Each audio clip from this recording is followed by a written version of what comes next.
The story begins with two scared NPCs as flames fall from the sky. In the middle of the chaos, the demon lord Yuri appears in a female form, laughs wickedly, and commands the destruction of everything. The scene shifts to a school where Yuri, a gloomy and disheartened high school boy, is lost in thought, burdened by his constant bad luck. Suddenly, a metal dustbin marked Chalker falls from above. Despite the student's warnings, it's too late. The bin crashes near him, and its lid flings open, messily covering his face and clothes in chalk dust. Seeing him completely dirtied, some classmates suggest he head to the Arts and Crafts Club to change. In the club's changing room, due to his feminine appearance, Yuri is mistakenly handed a cute women's outfit to wear.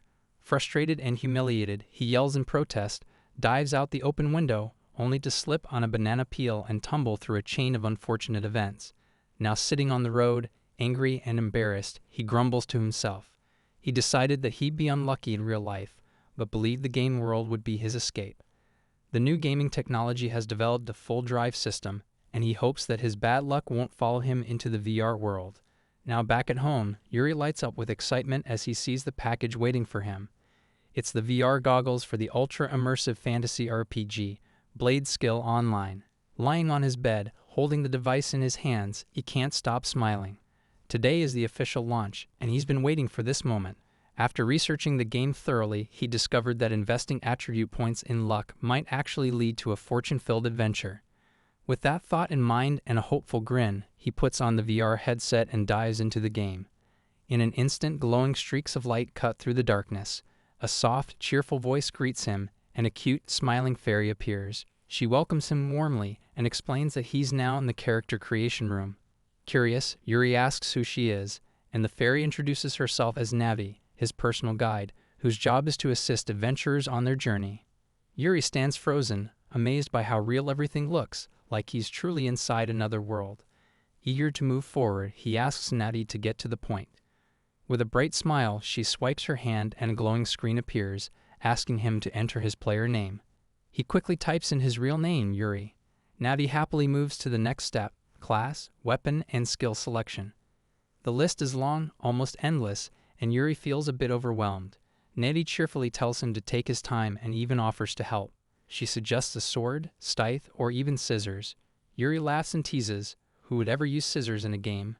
He politely declines her help. He already knows what he wants. Hoping to finally shake off his bad luck and enjoy a carefree life in this fantasy world, Yuri confidently selects the summoner class.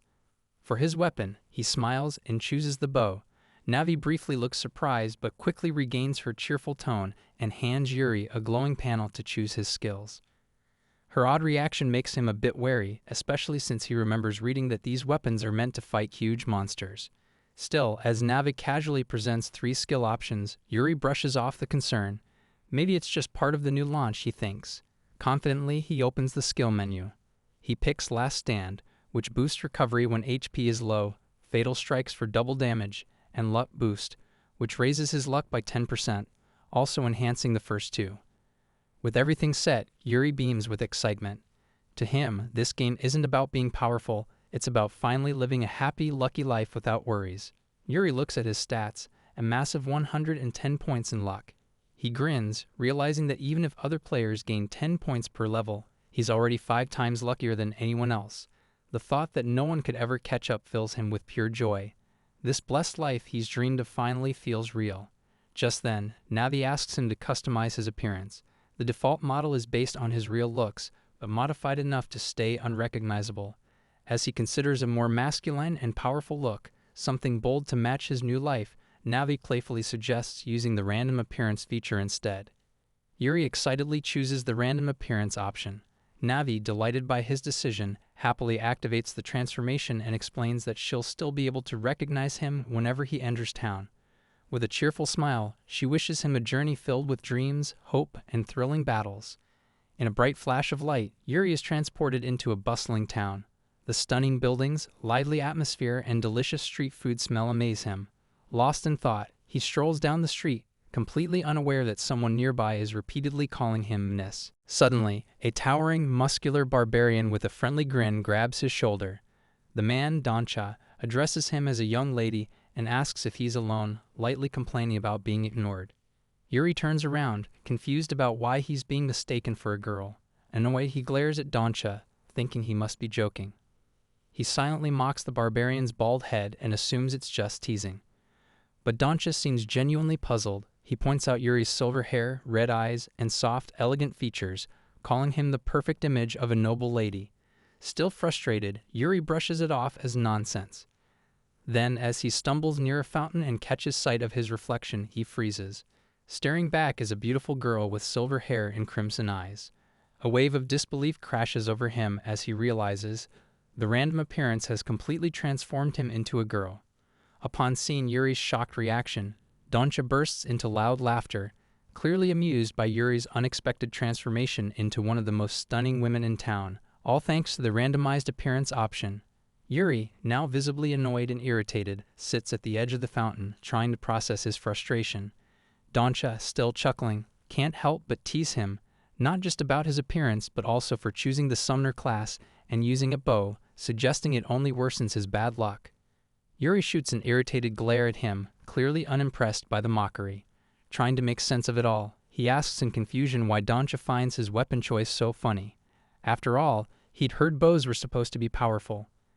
Dona, calming his laughter with a clearing of his throat, explains that the rumors about bows and summoners being strong are false. Hearing this, Yuri begins to panic, especially as Dona further explains that the summoner class has become mostly useless and bows aren't much better. Frustrated and feeling helpless, Yuri makes a half-hearted attempt to grab Dona by the neck in irritation. Dona, still calm and amused, continues explaining. He says that a hacker once tampered with the game's website, planting fake information about certain classes and weapons. By the time the developers catch on and remove the misinformation, many players, including Yuri, were already missiled. Dona chuckles again, suggesting that Yuri must have visited the site exactly during the time it was hacked, which is why he ends up with such a strange build. Yuri holds his face in his hands, looking completely disheartened by the situation. Then, a sudden realization hits him. He checked the game's website multiple times, and every time it showed bows as the strongest weapons. But now it makes sense. His bad luck must have led him to visit the site exactly when it was hacked and filled with false data. Frustrated and defeated, he drops backward onto the ground. Dona, still sitting beside him, pats his back lightly. Though he doesn't want to make things worse, he bluntly mentions that Yuri's pure luck is still basically useless. Without pausing, Dona explains how luck works in the game. It affects skill activation chances and improves rare item drops. He also adds that high luck can trigger triple damage if the player strikes a vital point. For a moment, Yuri feels a spark of hope. If his luck boosts critical hits, then maybe even with a weak weapon, he can still be strong by aiming at weak spots. But Dona quickly dismisses that idea. He explains that landing hits on moving enemies with a bow requires not just luck, but also skill and precision. Curious, he asks if Yuri has any experience with archery. Yuri, frustrated, admits he doesn't even know how to hold a bow properly. Dona nods, explaining that even expert archers need strength to land effective shots. Unlike swords, which are easier to swing with force, bows demand both technique and muscle. Finally, Dona advises him to invest in strength if he wants to use his bow effectively. Without it, even lucky shots won't deal much damage. Realizing the truth in his words, Yuri slowly understands, right now, he's not dangerous to anyone. Yuri is now in a wide, open grassland, facing off against a horned rabbit with a dark, menacing eye. He tries to shoot it with his bow, but unfamiliarity with the weapon causes him to miss completely. Worse, the failed shot grabs the monster's attention. As the rabbit charges at him, he immediately decides to flee. Though these monsters are supposed to be the weakest in the game, one earlier hit from the rabbit had already knocked his HP dangerously low. Now he's running in panic, both scared and deeply annoyed. His weak weapon and trash stats have left him helpless, and it's already the third time this supposedly harmless rabbit has managed to defeat him. Suddenly, he feels excited remembering his summoner role. Recalling Dona's words, Yuri immediately felt disappointed to learn that as a summoner, he first had to defeat monsters alone to gain full control over them. He grew more disheartened when Dona explained that the skill enhancement system only strengthens tamed monsters, meaning Yuri would have to battle the same monster repeatedly to master it. Realizing his weak status made defeat by even the smallest monster inevitable, Yuri felt hopeless. Dona laughed, tapping Yuri's back, and teased him not to reset his female avatar, praising the character's stunning appearance. This only made Yuri more frustrated, feeling all his choices were wasted. Curious and angry, Yuri asked why Dona had first called him Miss. Blushing, Dona admitted he approached Yuri because a woman with such looks would be impossible to ignore in real life. When Yuri revealed he was actually a boy, Dona's true intentions became clear, making Yuri furious enough to punch him in the face. Dona calmly explained that Yuri was no longer a lady and was ready to fight him. The battle began, and after a few minutes, Dona collapsed to the ground, groaning in pain. Yuri was wounded too, but managed to sit up, supporting himself with his hands and legs. Lying there nursing his injuries, Dona admitted his respect for Yuri's fighting skills. He explained that he became a skilled fighter from constantly clashing with rule breakers while going to the convenience store. Despite Yuri's bad luck, Dona was impressed by how well Yuri adapted his skills and strength, so much so that he, a giant man, had lost. Offering a helping hand, he lifted Dona up, who smiled gratefully, feeling better thanks to him. Just then, they noticed a crowd gathering, likely mistaking their scuffle for a fight between a beautiful lady and a hooligan. Both laughed it off and assured the onlookers that they weren't actually fighting anymore. Standing up with a smile, Dona casually asked if he still wanted to change his avatar. But seeing his screen showing that he had unlocked the direct fight skill and a few others after fighting for over 3 minutes, he smiled confidently. He decided not to change the avatar, sensing it was working well. Patting Yuri's back, he encouraged him to keep fighting hard and prove his strategy to everyone. As night falls, Yuri sits against a giant stone, feeling disheartened. Despite his earlier motivation, he still can't manage to kill any monsters and grows more annoyed and irritated. Finally, he checks his status before logging out and notices he only has 2 bows left, so he decides to buy more from the town using his money. Thinking back, he recalls Dona as the only good person he's met in the game, teasingly calling him a skinhead because of his baldness. Building on his frustration, as Yuri turns back, he irritably considers resetting his avatar. Suddenly, with a burst of flashing light, a magical living sword with an eye on its blade appears, a basic weapon abandoned and now revived by its anger at being discarded. Shocked and scared, Yuri struggles as the sword swiftly attacks him. Barely managing to defend himself, he realizes that with nightfall, ghost-related monsters are emerging. Desperate to protect himself, he uses his bow to strike back but feels disheartened, knowing he has only 1 bow left. When the sword attacks again, Yuri cautiously holds it off with both hands, frightened as it comes dangerously close to his eyes. As the system informs him that the living weapon was abandoned by its previous owner and now burns with hatred, Yuri yells in frustration, clueless about what's going on. He pleads with the sword not to attack, insisting he only entered the game to escape his harsh reality, not to be part of some twisted prank. But despite his protests, the sword lashes out, cutting across his cheeks and drawing blood. Filled with sudden anger, Yuri grips the ghostly living weapon with one hand and tries to strike it with his last bow, swinging it toward the weapon's head. But the sword swiftly slices through his hand, causing sharp pain and forcing it back into the air, leaving Yuri unable to hold it. As the weapon moves in for another attack, he smirks and aggressively punches it with his free hand, breaking it into pieces. The system immediately notifies him of new skills and points earned for defeating the monster, filling him with excitement and joy. Raising his hand triumphantly, he then notices his injured hand bleeding and feeling numb. He quickly applies a beginner's potion, waving his hand to heal. Relieved by his recovery but worried about the wound, he decides to rely on his combat skills instead of his outdated bow, ready for any monsters that might appear. Just then, a small black living weapon body monster appears on the ground. The system alerts Yuri to merge the weapon with the monster, warning that any damage to the weapon could also hurt, or even kill, the creature. Realizing that the monster Pontaru is the soul of the rusty sword, Yuri tries to attach it to his arrow, but it doesn't work. Excited and happy, he holds Pontaru in his hands and runs toward the town, feeling proud despite being the weakest. With his first win and an unexpected companion, he decides to happily enjoy these small victories, while teasing the internet hacker to watch and wait for his turn. The next day on the strategy site, everyone is buzzing about the strange fight between a rough-looking skinhead and a stunning silver-haired girl, which many say looks more like a messy brawl for attention than a real battle. Some users joke about the skinhead's creepy behavior, saying that although he seems kind, women tend to avoid him. They believe the fight started because he tried to approach the girl and things got out of hand. Others question whether the silver-haired character is really a woman or a man, but since the VR system uses real faces for avatars, most assume Yuri is indeed a girl. The conversation then shifts to curiosity about whether any players have been tricked by fake summoning notifications and given useless weapons like bows. Everyone is eager to see how those unlucky players manage in battle with such weak gear.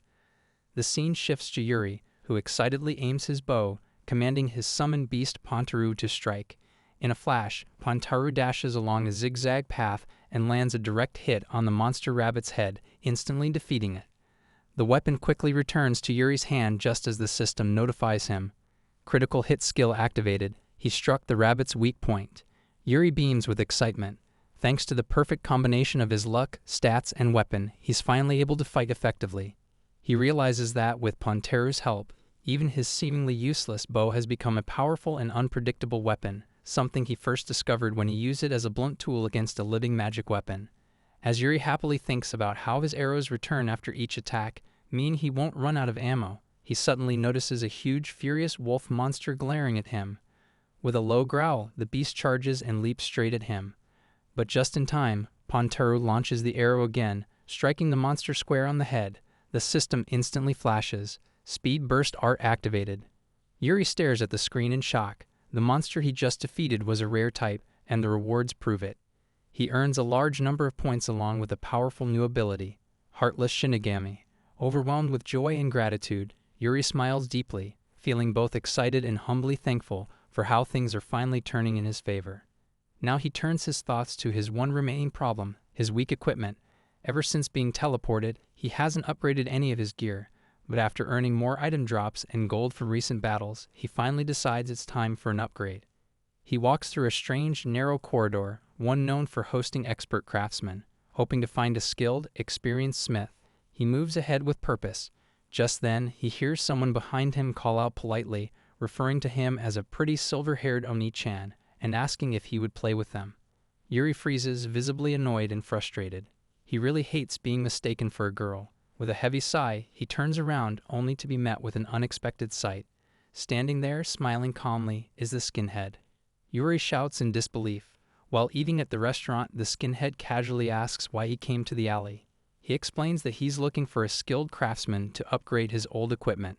Noticing the skinhead doesn't reply and has a breadcrumb on his cheek, he quietly wipes it off. Curious, the skinhead then asks if he's really been fighting with such weak stats and useless gear. When he excitedly mentions earning 10 points, the skinhead is stunned.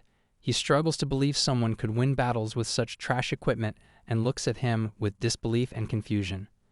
Realizing how rude he sounded, he calms down and smiles gently, lightly tapping his head in quiet respect for the hard work he's put into fighting. Feeling encouraged, he begins to share details of his main battle, but the other quickly shifts the conversation. He points out a large-scale player battle event happening in a few days and suggests he join to truly show his strength and challenge the hacker. Hearing this, Yuri becomes excited and delighted. He knows this battle is a special event where only a few players survive till the end. Curiously, he asks if the skinhead knows any professional craftsmen. The skinhead admits he does, but warns that Yuri will need enough strength to wear the body armor the craftsman makes. This disappoints Yuri, who hopes the armor can hide his girly appearance. Seeing his frustration, the skinhead smiles and tells him to calm down. He explains that the craftsman is an expert at making high-performance gear that, like the bow, requires strength, but the craftsman can help with that. Hearing this, Yuri gets excited to meet him. The skinhead shows the shop's location on his screen and suggests he visit soon. Yuri happily thanks him and heads toward the shop. Standing in front of the huge, luxurious craftsman store, he feels amazed by the fancy clothes displayed and the crowd of players gathered outside. Impressed by the stylish outfits, he decides to ask about the manly armor. Excited, he opens the door and casually mentions that he comes on the skinhead's recommendation. But when he sees the gorgeous, stunning female craftsman's shocked expression, he feels dumbfounded. He doesn't know the skinhead's real name. His surprise grows when the lady suddenly shouts excitedly and rushes toward him, looking at him affectionately, clearly seeing him as the perfect model for her designs. Offering him some refreshments, the craftswoman humbly introduces herself as Francoise, determined to become the top craftsman player. Yuri, impressed by her ambition, shares his own goal of becoming the best player. She eagerly tells him she's heard all about him from the skinhead, how he's searching for perfect wearable equipment despite having 0 stats. Excited and happy, she agrees to create the gear for him, as she loves crafting cute items. But when Yuri excitedly explains he wants a strong, manly outfit instead, Francoise is shocked and a bit angry. She insists he at least tries the miraculously beautiful avatar gear she's made, warning him not to waste the chance to wear her handmade, professional equipment. Reluctantly, Yuri agrees. His main mission now is to teach a lesson to the fake news spreaders, and he doesn't care much about his appearance. She is quite shocked and asks how most players use their beta test money to buy weapons or other gear, just like she did when starting her store. But he smiles with a hint of mischief and explains that he wants to spend that money on crafted equipment to teach the hackers a lesson. Winking at him, she senses the true determination inside and quickly changes the subject. She asks to see his collection box, wanting to use some of his items to customize the wearable gear for him. As he shows her the collection box on screen, she becomes shocked and impressed by the silver wolf spirit claw and many other useful items. She's puzzled, wondering how he got all these with such low stats. Seeing his confusion, she reassures him that she will craft something mind-blowing from this equipment and asks him to wait a day. He agrees, still confused. When he casually asks about upgrading his weapon, she suggests entrusting it to her. Despite his hesitation, she examines his useless bow and realizes it can't be effective without enough strength. Excitedly, he shares his plan to increase his strength by collecting living weapons and hunting monsters with their help. When he mentions his main mission to enter the underground tomb of the Grim Reaper to create a ghost monster dungeon, Francoise is shocked and frightened. But without paying attention to her worries, he dashes away excitedly. Now underground in the eerie tomb of the Grim Reaper, he feels suspicious and horrified. Hiding behind a wall, he summons Pontaru to attack a monster with his arrow. As he waits in hiding, tension and worry build. Though he's motivated to be here, this place is home to much stronger, more dangerous creatures that seem impossible to defeat. Suddenly, a horrifying zombie with a twisted face approaches from behind. Noticing something, he spins around in fear, his heart pounding. He shouts urgently for Pontaru to return. In an instant, the monster comes back and strikes the zombie's head, killing it instantly. But terror rises as more zombies swarm toward them.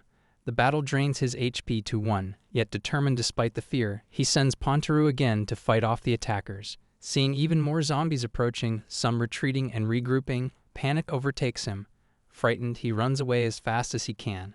Now hiding and thinking about a strategy to increase his strength and agility first, he decides not to fight only small monsters. Instead, he plans to run deeper into the dungeon and attack monsters with his arrow. Although luck doesn't seem on his side, the effectiveness of his weapon and summoner skills clearly show. Despite feeling scared and terrified, both him and Pontaru, he shouts loudly to boost their courage, determined to prove that none of his characters are weak. With newfound motivation, he feels excited and confident about killing more zombies.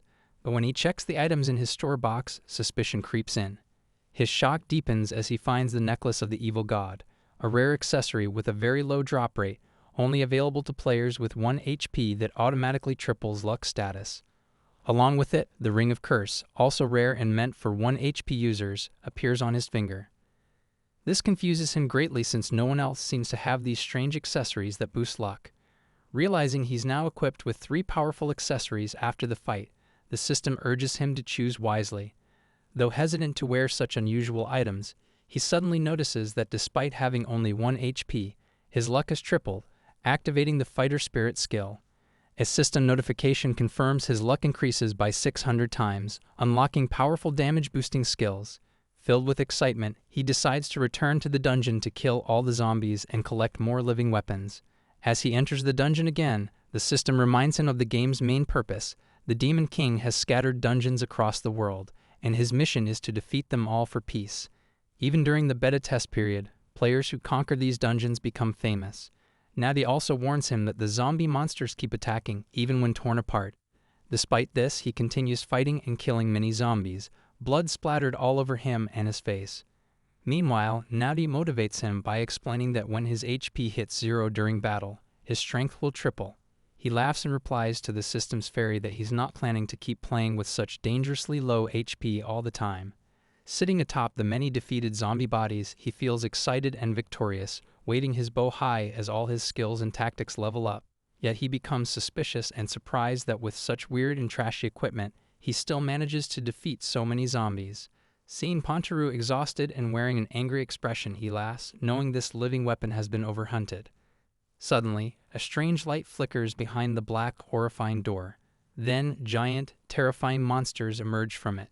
Carefully and alert, he descends the stairs with his living weapon by his side. As he steps into the darkest, most eerie chamber, he instantly realizes it's the monster boss's lair. Understanding the gravity of the moment, he decides to retreat and return later after upgrading his gear from Francois.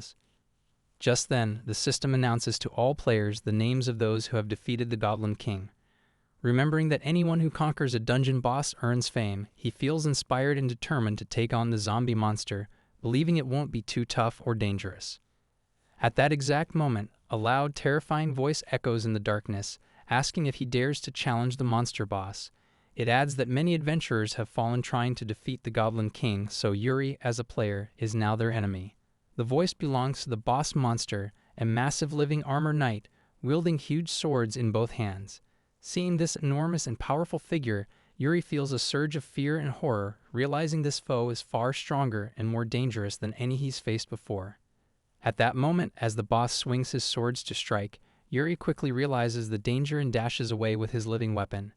Thanks to his high speed and the activation of his fighting spirit skill, he manages to survive despite being at just 1 HP. But fear grows as the armored giant starts hurling his swords at him, forcing Yuri to flee even faster. Turning sharply, he steadies his aim and fiercely shoots an arrow at the monster. Just then, multiple swords fly toward him, launched by the boss. The Zombie King is shocked as Yuri attacks with his summoned living weapons. When the system announces the activation of his evil sword summoning skill, Yuri can't help but laugh. It all feels almost unbelievable. As swords flew at Yuri from all sides, he quickly realized he couldn't defeat this powerful monster alone. He knew he should have formed a team with other players to stand a chance. His weak weapons made the fight seem impossible, but instead of giving up, this challenge only fueled his determination to take on the monster solo. Gripping his bow tightly, he activates his art skill, along with speed and power bursts. He aims his attack straight at the monster's chest, moving faster than the eye can follow.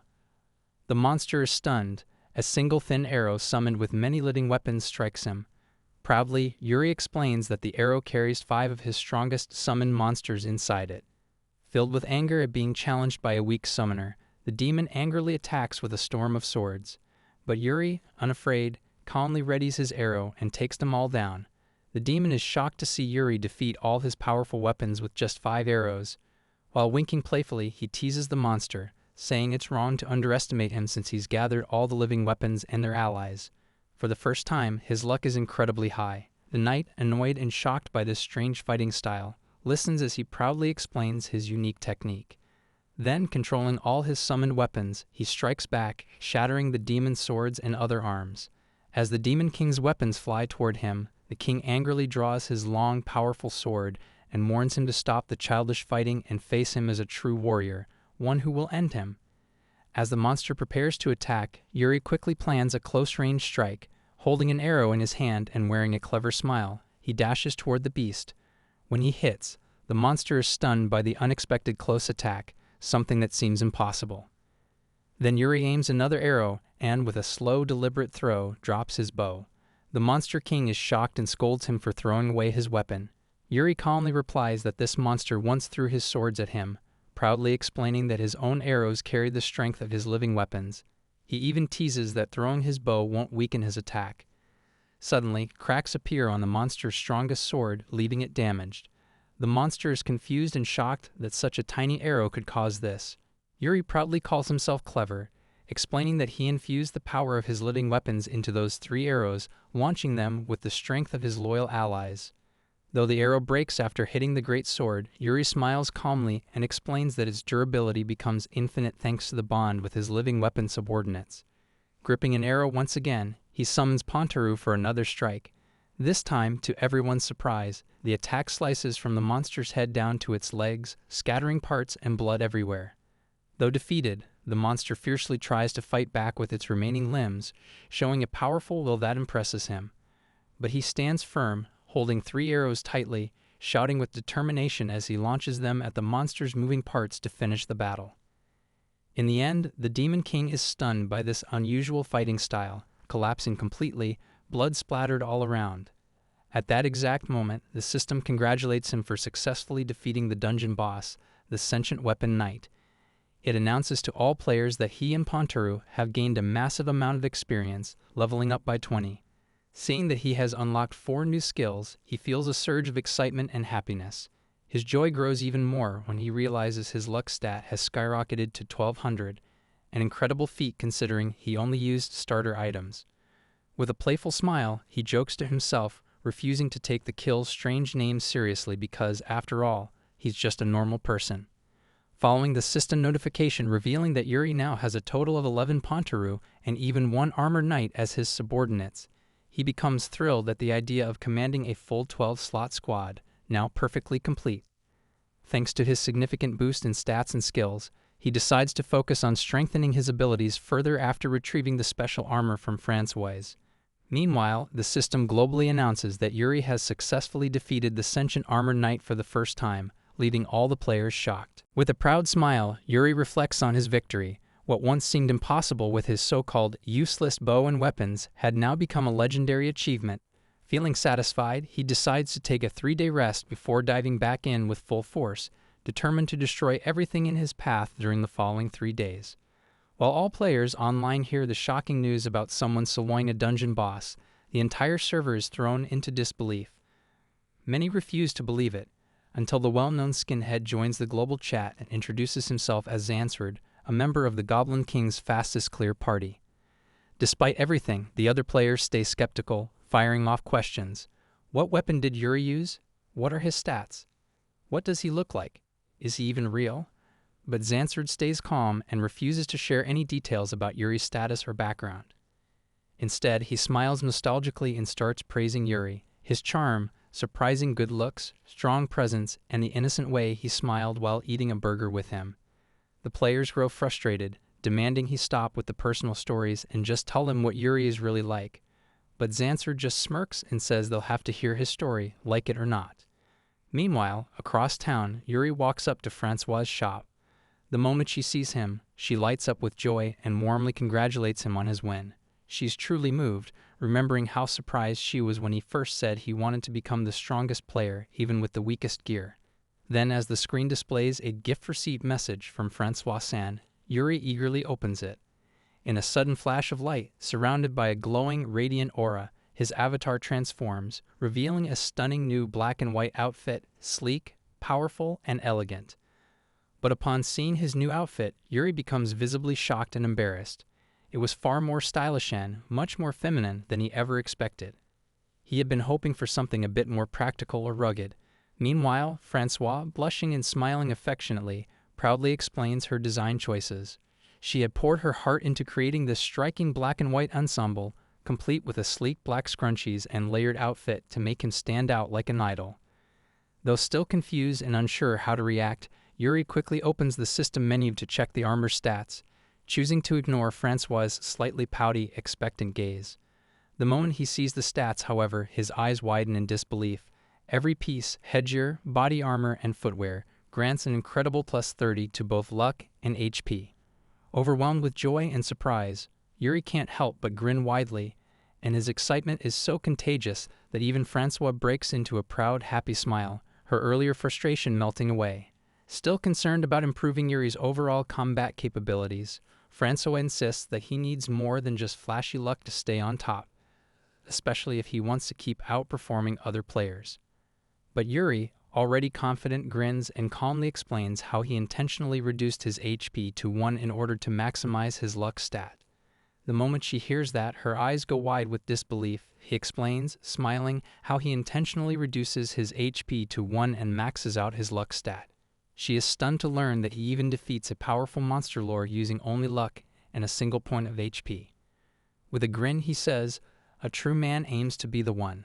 However, she admits that while luck might help him handle monsters, his slow boots make it hard to move quickly, especially in long, dangerous dungeons where speed is crucial.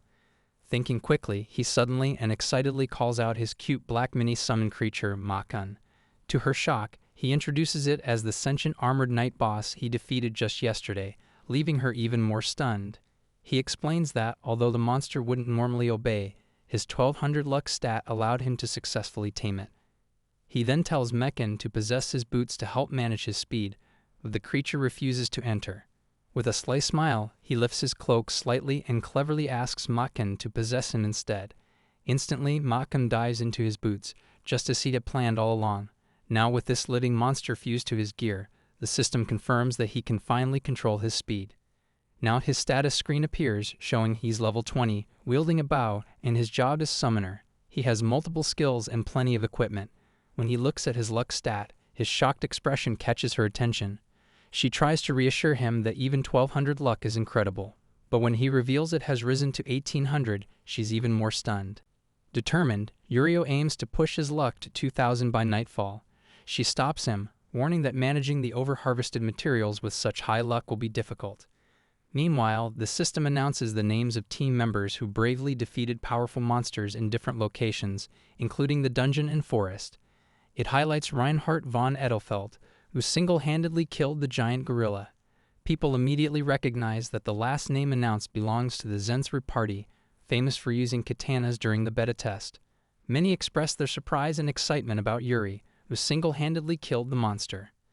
The screen then shifts to the insect forest monster, where Yuri is shown fighting joyfully and skillfully against a giant caterpillar. As he fights, he thinks about whether the announcements highlighted those who killed monsters alone or as part of a group. Determined to improve, he trains harder, using his living summoned weapon. After much practice, he becomes an expert at shooting 3 to 4 arrows at once, an ability that will help him take down multiple monsters even with his HP at just 1. In the next moment, he sees Pantaru fighting and killing the caterpillar monster, then returning to him. Yuri happily thanks him for the support. But realizing the monster is still alive, he quickly understands that no matter how many attacks Pantaro makes by flying in the air, the injury enhancer skill won't activate until he personally lands a hit on the monster. Knowing this, he happily stomps on the caterpillar with his foot, instantly killing it. At that moment, the system announces both his and Pantaru's victory, noting they defeated 38 deadly caterpillars. Hearing the announcement, he is shocked to realize that the living weapon Pantaro might be evolving. But this living weapon immediately denies it, saying he has no idea, but adds with a smile that Pantaro just wants to become a big, strong man.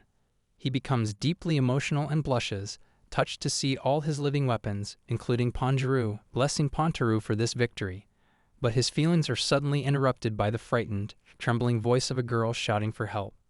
He immediately calls Pantaro and rushes toward the sound. When he arrives, he sees the girl completely trapped and wrapped in thick, strange vine-like monsters. Her desperate cries begging them not to eat her send a chill down his spine. Yuri is shocked, unsure if the girl is trapped by plants or something worse, but then he realizes it's a dangerous monster dragon, and his shock deepens. Suddenly, the huge dragon growls in pain as its vine-like armor shatters into pieces, blood dripping everywhere. As the dragon breaks free, the girl collapses with closed, frightened eyes. Yuri catches her gently, anxiously asking if she's all right. With teary eyes and a scared expression, the girl thanks him for saving her. Since Yuri's strength is nearly 0 and he can't carry her for long, he carefully sets her down. Then, with a fierce and determined look, he turns back to face the rare dragon plant monster that has taken over the dragon and absorbed its power. Now the giant dragon glares angrily at them. The terrified girl suggests they run away before it's too late. Yuri, determined and confident, tells the girl to just wait. The girl, shocked even more, widens her eyes as she watches him defeat the giant monster with nothing but a simple beginner's bow. Now he's even sitting casually on the monster's corpse. The girl, who has a cat-like animal avatar, is stunned, wondering if Yuri even has any real fighting skills. When Yuri calmly explains that his job is summoner, her surprise grows even more. She finds it hard to believe that he defeats monsters not by fighting, but by capturing and summoning them to join his party. Listening to all this, Yuri grows suspicious, wondering if she might be the one who posted the fake news on the game's website. But when she calmly explains that she's just a beta tester and didn't do anything like that, he quickly apologizes. Then he urges her to report any suspicious people involved in spreading fake news. His anger clears, he admits he wants to take them down. The girl, however, looks wary and asks quietly why he's so angry with those people. Yuri doesn't answer directly. Instead, he changes the subject and politely asks for permission to touch her cat ears. Startled, she immediately hides them, explaining they're far more sensitive than real ears. She happily thanks him for saving her life and introduces herself as Korin. In return, he also introduces himself and asks why she's alone. Excited, Korin happily explains that she wants to clear the dungeon on her own, just like Yuri. Suddenly realizing something, Korin is shocked and asks if he really is Yuri. When he nods, she becomes even more excited and praises him for defeating monsters despite his weak powers. Yuri happily shares that all his stats are at 0 except for luck, which seriously shocks Korin. But their conversation is interrupted when they realize the worm monsters are still alive. In no time, Korin jumps high into the air and swiftly cuts down the monsters. Landing back on the ground, she excitedly asks about Yuri's remark on her using small size and special stats, which means she attacks less and doesn't need medicine often, which saves her money. Yuri appreciates that. Suddenly, he immediately alerts her that a bug monster is sneaking up behind her, and he quickly kills it. Korin thanks him again, but looks suspicious, asking if he just kicked the monster. Yuri explains that when a monster is very close, kicking can be more effective than aiming with an arrow. Now realizing the monster boss lair is approaching, Korin humbly asks for Yuri's permission to fight and defeat the boss herself, as she wants to be recognized. Happy to help, Yuri immediately agrees. Before they part ways, she asks to add him to her friend list, which he gladly accepts. Now they are officially friends. Alone, Yuri decides to check the list of monsters he has killed earlier. Although he wishes to keep the rare murderous caterpillars, his inventory is full of hundreds of jumbo-sized worms, and he can only carry 12 monsters at a time. So he seriously considers finding a shop, other players, or even an insect specialist to whom he can sell the extra monsters. Suddenly, Yuri sees a message from his friend Korin on the screen, shouting about her loss after being chased by a monster. Seeing Korin defeated so quickly, he becomes very scared, especially since he has little information about this dungeon. Here I am.